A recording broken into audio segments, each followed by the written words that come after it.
Hi everyone, it's Fred here from Hillians Bricks and I hope you're well. And in today's video, I'm going to be talking about my recent trip to the Brick Festival in Milton Keynes that I went as a seller. So this was on Sunday, I believe it was 29th of October, if I recall correctly.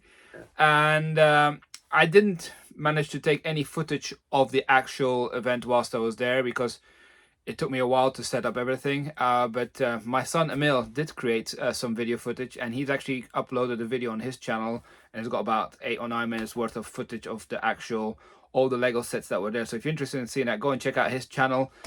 Incidentally, it'd be very much appreciated if you could also subscribe to his channel. So yeah, and there's also some footage of my stand there as well. And talking about my stand, as for the first time I started using my new display stand for minifigures, which was very much appreciated by the people that came and see it. They say that it looked really good, had multiple shelves, and also had some lighting on it. So yeah, I think that did quite well, and the minifigures did quite well overall. So let's talk about how the event actually went. So first of all, let's start with all the positive stuff, and that's going to be quite brief. The main positive thing I thought was good to have another one of these festivals under the belt. But also I had a lot of people from the Discord and a lot of people who've been watching my channel that came and said hello.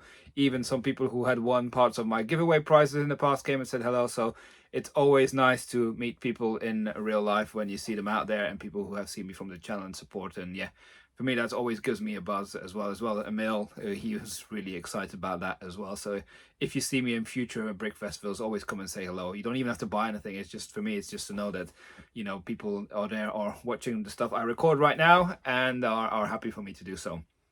So let's talk a bit more about some of the details. So this was held, let's talk about the venue first of all. So this was at Planet Ice in Milton Keynes, and I already watched some videos from Hillians Bricks in the past where he mentioned it wasn't the greatest from cell phone reception and it could be an issue.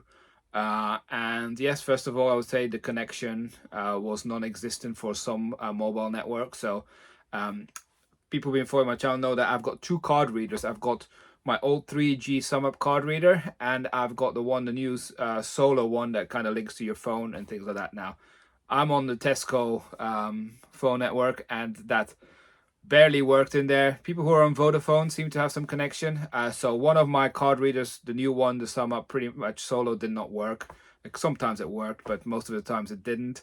And also, fortunately, my old card reader, which has this built-in 3G network, did work. So at least I had one of the card readers working, even though it's not as good because it doesn't track my stock. I have to manually enter the the amount, rather than my newer one. Actually, I can select what items I've sold and it picks up the price and it manages stock. Yeah, so that was a bit of a faff. I don't know why the Brick Festival organizers can't just work with the venue to try and get you know, a Wi-Fi access code for the traders. You know, it doesn't even have to be for everybody that's there. You know, maybe how many traders are there? 30, 40? Let's have them with Wi-Fi, and it's not like people are going to be there browsing or watching movies, right? People are there to make their card readers work. So that was the first issue. There was a lot of footfall, can't complain about that. So clearly there were a lot of people that came to the event, and I kept going till about 2:30 was steady footfall. But after the time, that kind of slowed down, but that's most of the times it's like that. If you've also been watching, I've got these new cardboard boxes that I now use for my storage, but I also use them for shipping stuff there. And here where the issue is. So first of all, the Planet Ice is an ice rink, and it is quite cold in there. People do tell me wear second layer of socks, and it does get cold after a while in there, being in that same venue. And actually, the warmest place was going to the toilets, which is usually the other way around. And they have these floorboards that they put onto the ice, quite thick, you know, and obviously they kind of put them all together, tape them, and make sure it's, you know, you don't go on any ice.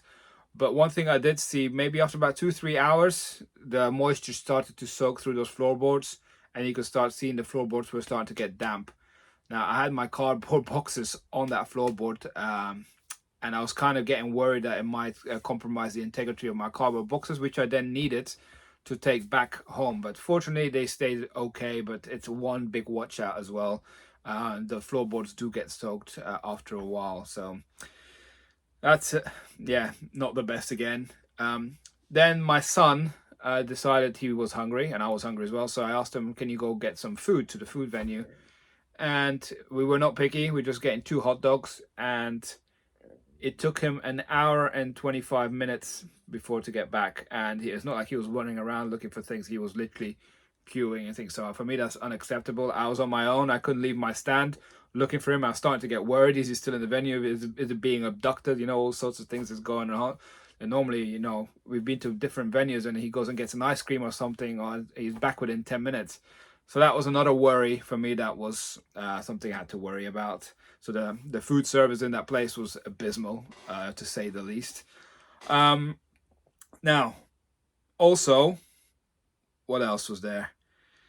For the first time, what I've ever experienced, and I know for a fact is, and I think this is due to the poor connection. This has an indirect link, in my opinion. Is like for the first time I've actually had stuff stolen from my display, from like, you know, my sets that was on sale, and definitely 2 of the what's it called? The Death Star gift for purchase were stolen. I know a brick sketch was stolen. Pretty sure a Demogorgon brickheads was stolen. So yeah, I had quite a few things go missing on me, and this is purely because, you know, I got 4 tables, and when I'm starting to try and make this payment machine work, I'm so distracted looking down at my phone to try and fix it, I can't keep a peripheral vision. So to me, that was the first time I've ever witnessed that, you know, stuff was being stolen at this event. I spoke to a few other traders and they said they had stuff missing as well, stolen. So there's no security at these venues. There's no one, like, you know, it's just seems something of the basics again. But yeah, if this is going to be a trend, that's something to watch out for as well. I personally come to the conclusion that this was also not the most lucrative. So for me, I just did about over £2,000 worth of sales, considering I have 4 tables, hired a van, all my time and everything that was involved with it, petrol. I would have been better off actually selling the items through Amazon or eBay. Even paying the fees would have been better off than actually going through the Brick Festival. So that's the first time I've experienced that. Also, because of the card readers not working 100%, some people told me that the day or 2 before the event, they were telling the customers on Facebook, bring cash now. Who brings cash nowadays? Now, there was quite a higher intake of cash than I normally would, but again, I think the card reader problem is just so problematic, and yeah, I wasn't happy with that. I also did see that there were significantly a lot more traders than other venues that I've been to, so some of the sales might have been diluted because there are more sellers trying to compete for the same sales. So all in all, not the best event. I did speak to quite a few other traders and they had a similar feeling about it. The whole sentiment I also found is that a lot of people are starting to get a bit, shall we say, disenchanted with the whole organizers. People just starting to feel like it's not necessarily about, you know, the Lego anymore, or, you know, people trading. It's just purely about them organizing the same events over and over again, making money, and that's kind of it. So I did see some of the people that go to these events. There are some people that go to the same events in different places, so they must be seeing the same Lego sets appear everywhere. So I'm just wondering what those customers truly feel about it. But I've got definitely more of these events booked. Hopefully this was just a blip, and we shall see what the next events will bring. Now, my next event is in early December. On the 3rd of December, I will be at Doncaster. That's quite a big trek for me, so hopefully it'll be worth my while. My son Emil will probably come with me as well. Again, if you want to check out any of the footage that we recorded, well, that Emil recorded at the Brick Festival in Milton Keynes, predominantly all the Lego sets that were on display, go and check out his video. He'll be very much happy to get the increased views, and make sure you like that video for him as well. But yeah, thank you very much for watching. Hope you enjoyed it, and let us know what you think of the Brick Festival if you went to visit. But yeah, see you again soon. Bye bye.